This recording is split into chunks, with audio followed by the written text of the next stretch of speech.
onde conseguir entender que tem pessoas que não pensam como você e que tudo bem existir mais de uma maneira de ver o mundo, foi diminuindo. A gente foi se colocando ou de um lado do ringue ou do outro lado do ringue, e isso vale também para as lutas feministas, para a palavra feminista mesmo, que eu já ouvi de um amigo assim, você devia botar outro nome no que você faz, porque a palavra feminismo, ela tá ela carrega tanta coisa que as pessoas podem acreditar que de fato esse espantalho retórico de que são, sei lá, um grupo de feministas de mini-saia agarrando mulher na rua para obrigar elas a se vestir de um jeito X, se começa a imaginar que a gente tá num lugar, a minha sensação é essa mesmo, de que a gente tem mundos paralelos hoje em dia, e a minha vontade ao falar sobre isso é ouvir, é debater, é conversar com quem está do outro lado, inclusive me dando o direito de mudar de ideia, porque ao contrário da Ana, eu não sou uma professora disso, eu sou uma pessoa comum, eu sou uma artista que acho que mereço o mesmo respeito que um homem merece e que acho que eu tenho que respeitar o homem também, que eu tenho que amar os homens também. Eu tenho 2 filhos, eu tenho um menino e uma menina. E eu fiquei muito impressionada quando ele era pequeno com o quanto, na minha opinião, chegou muito rápido o machismo para ele. Eu coloquei ele para fazer na escola umas aulas extras lá, todas que tiveram, que era todo o mesmo valor, e aí ele veio para mim dizendo que não queria mais fazer balé, que era judô e balé, mas veja, ele tinha 2 anos. 2 anos ele chega em casa e diz para mim que ele não podia mais dançar, porque o papai dele ia ficar triste se ele dançasse. E isso é um sintoma de uma forma que a gente educa as nossas crianças, queira ou não, não é racional ou não às vezes, para papéis sociais. Todos nós temos esses papéis sociais. E aquilo me doeu muito, porque quando a gente sai, a gente vê os meninos dançando, a gente vê que eles não dançaram nunca mais mesmo. Que eles se expressavam livremente na sua infância até determinado momento e de repente eles não se expressaram mais. E eu tenho uma filha menina também, então eu vejo nela também a inocência de alguém que tem certeza que está segura na rua, no mundo, na presença de um estranho. E eu tenho muito medo por ela, pelas as filhas das minhas amigas que estão entrando na adolescência, porque elas não sabem o que ainda pode acontecer e o que infelizmente acontece todos os dias, 2 vezes por minuto, com mulheres no Brasil.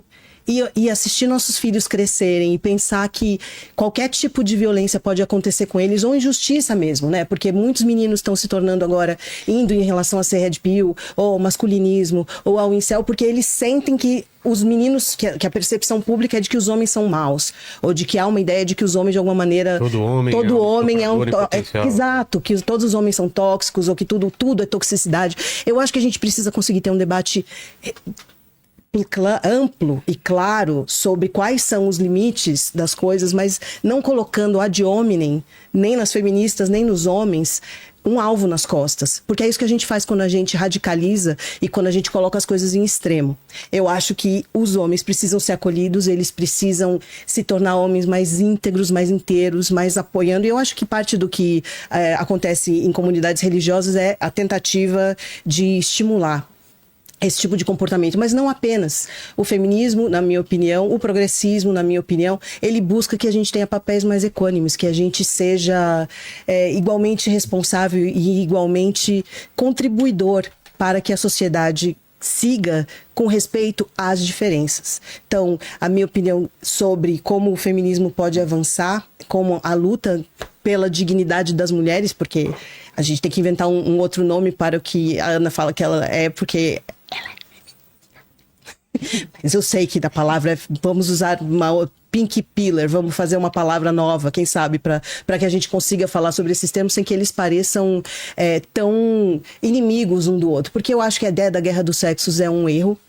Eu acho que nós não somos inimigos, eu acho que a gente precisa dos homens, a gente precisa demais dos homens aliados, a gente precisa das mulheres. Eu acho que as mulheres, ou todas as pessoas, têm todo o direito de ter a sua convicção religiosa. Eu acho que a gente tem que respeitar a convicção política das pessoas que não têm a mesma convicção que a gente. Isso é importante num Estado democrático de direito, que a gente escute o diferente e que a gente consiga chegar a consensos. O meu medo é que a gente está indo muitas vezes hoje em dia para espaços onde isso não acontece, onde a gente não consegue achar nenhum mínimo de convergência. E se a gente for olhar no nosso debate hoje aqui, eu concordo.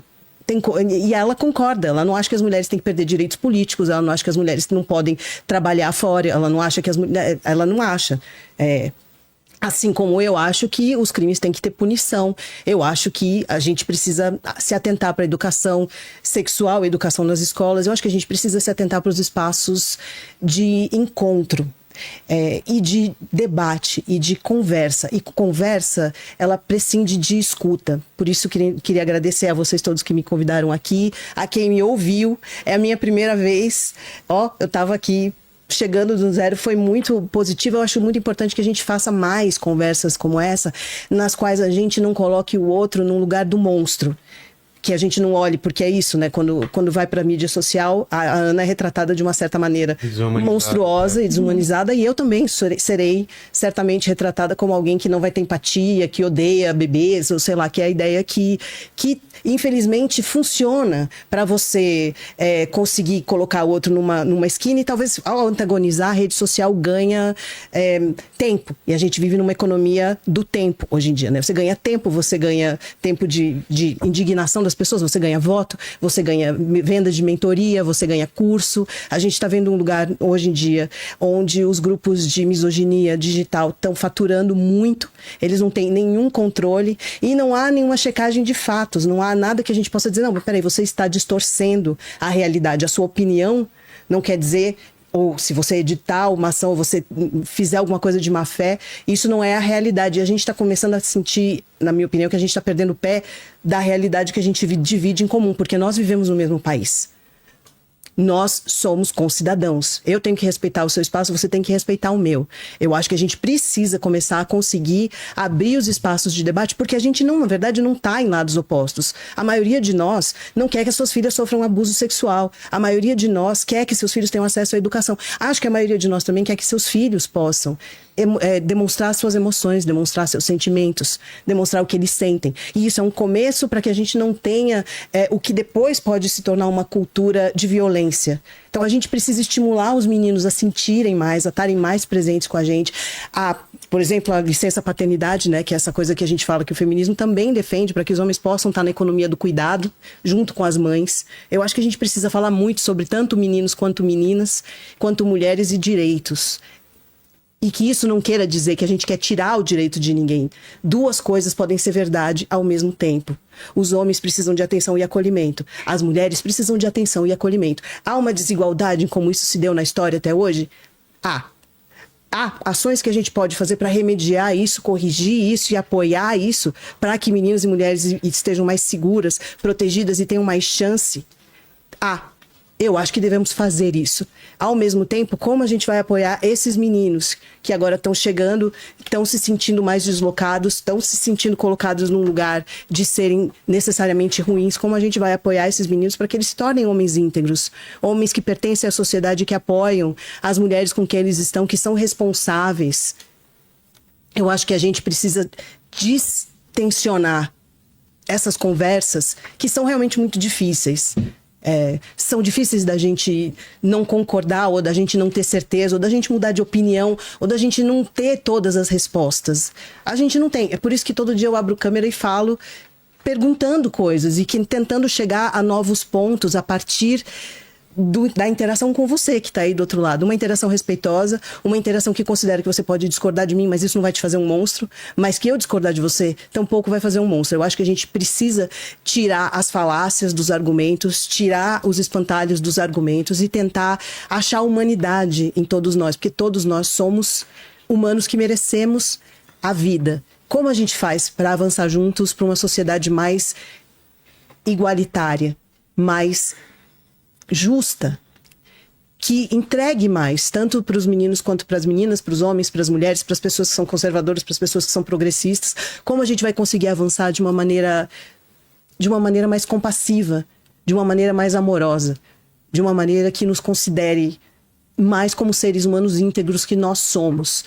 Eu sou contra que a gente faça da luta feminista uma guerra, a guerra dos sexos, e acho que a gente tem que fazer dela uma luta pelas alianças, e para isso a gente precisa de muita empatia.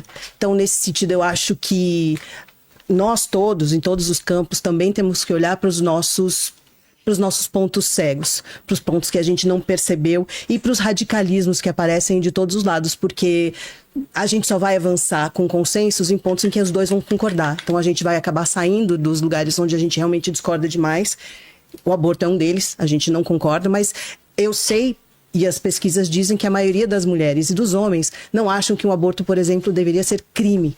Que uma mulher que esteve na situação de precisar tomar essa decisão, que ela deveria ir para a cadeia. O aborto ser criminalizado é uma coisa que a maioria das mulheres e homens discorda que fosse necessária. Mas isso quer dizer que a gente quer que isso aconteça? Não. Como que a gente avança para que isso deixe de acontecer? Como que a gente avança para que um planejamento familiar, a educação sexual e a educação plena dê para as pessoas mais chances de fazer sua escolha, de poder começar a sua família quando e como quiserem? Como a gente faz para que esse bico do jacaré que está acontecendo das mulheres serem mais progressistas e os homens menos, e está avançando e não só no Brasil, como a gente faz para essas pessoas se encontrarem em algum lugar? Porque daqui a pouquinho a gente não vai ter mais ponto de intersecção.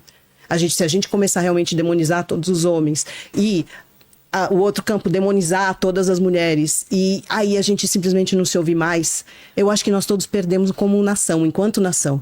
E perdemos individualmente também, porque eu sou mãe e sou esposa e eu tenho vários amigos homens que eu amo e que eu tenho várias amigas mulheres que eu amo e eu acho que a gente consegue viver numa sociedade em que a gente respeite o espaço do outro para ser o outro, para ter a sua vida, para ter o seu direito. Acho que ninguém merece passar por violência, por ser quem é. Acho que todos devemos ter esse direito de existir em paz, existir com segurança. Eu queria muito estar num mundo em que minha filha estivesse segura para sair na rua daqui a alguns anos e existir num mundo em que meu filho se sinta livre para poder demonstrar seus sentimentos e ser frágil quando ele se tornar um homem adulto. Que ele seja uma pessoa que seja acolhida tanto pela sociedade dos homens e mulheres, e se ele for mais conservador ou mais progressista, igualmente. Eu realmente gostaria que a gente não se odiasse tanto. Achei muito interessante conversar com você. A gente realmente discorda de muita coisa. É muito difícil. Veja como é fácil a gente se odiar digitalmente e como é difícil a gente se odiar presencialmente. Não, mas não te odeio não, nem antes nem agora. Eu também não, mas eu digo, é fácil as pessoas entrarem no meu perfil ou no seu perfil e dizerem assim, é um monstro. Xingar uma ou outra. Você vai odiá-la, ela é terrível. Ou eu só tô dizendo, quando a gente encontra com a pessoa e a gente ouve os argumentos dela, você tem todo o direito de discordar de mim. Eu tenho todo o direito de discordar de você. Eu, em momento algum, sou a favor de que você sofra violência política de gênero, por exemplo, como aconteceu com todas as deputadas aqui da Alesp em São Paulo, que agora tem que andar com proteção policial porque sofreram ameaças de estupro e morte, por serem mulheres e estarem no campo público. Eu acho que a gente precisa olhar para as coisas que nos unem e não para as coisas que nos afastam. E a gente concorda em muita coisa. A gente concorda com proteção e segurança pública. A gente concorda com segurança menstrual, por exemplo. A gente concorda com educação. Eu acho que a gente devia olhar para os lugares onde a gente se encontra, mais do que focar nos lugares onde a gente discorda. Eu sei, esse é um debate. Fazia parte a gente ficar tentando ir nos lugares de atrito. E é difícil falar sobre isso. E eu respeito quem não concorda comigo. E eu acho que o respeito é um ponto muito importante para a gente começar. E eu acho que a gente tem perdido esse respeito demais. Então, de novo, agradeço por estar num espaço onde o respeito e o espaço respeitoso e o diálogo e o debate existem para que a gente possa sair da nossa bolha de alguma maneira. Eu tenho certeza que provavelmente todo mundo que está me ouvindo agora nunca me viu antes falando sobre essas coisas e que legal que você me ouviu e discordou, ou que você me ouviu e alguma coisa falou, poxa, talvez as feministas não sejam monstros com penas e bicos, talvez um pouquinho. E somos só mulheres, como outras mulheres que merecem o mesmo respeito e que lutam pela mesma dignidade, a qual você e eu temos direito. Muito obrigada a todos que nos acompanharam até agora. Me desculpem se eu cometi alguma gafe, porque eu devo ter cometido, porque foi a minha primeira vez, mas eu estou muito feliz de ter estado aqui. Obrigada. Vamos lá. Foi a minha primeira vez também, mas a gente se comportou bem. Acho que o Vilela vai convidar a gente outras vezes, né, Já Vilela? estão convidados. Tá bom. Muito obrigada primeiro a você, a nossa audiência. Dizer pra Raquel que ela é muito mais bonita pessoalmente do que na internet. Olha que na internet ela já é muito bonita, quer dizer que você é muito educada. Sem filtro, né? Aqui. Sem filtro. Muito educada também. eu diria que você é agradabilíssima, com uma única exceção que eu não conseguiria dizer com uma pessoa que defende o aborto é agradável, mas é a única exceção. Que bom que já estamos nós duas vivas, né, Raquel? Já nascemos, então eu tô segura nesse ponto. Mas foi muito legal mesmo, você é uma mulher muito inteligente, foi muito bom, você me respeitou, isso é importante. Bom, eu vou voltar numa questão nossa para concluir esse debate, porque afinal o nosso debate era sobre feminismo e antifeminismo. E uma das primeiras coisas que a Raquel falou foi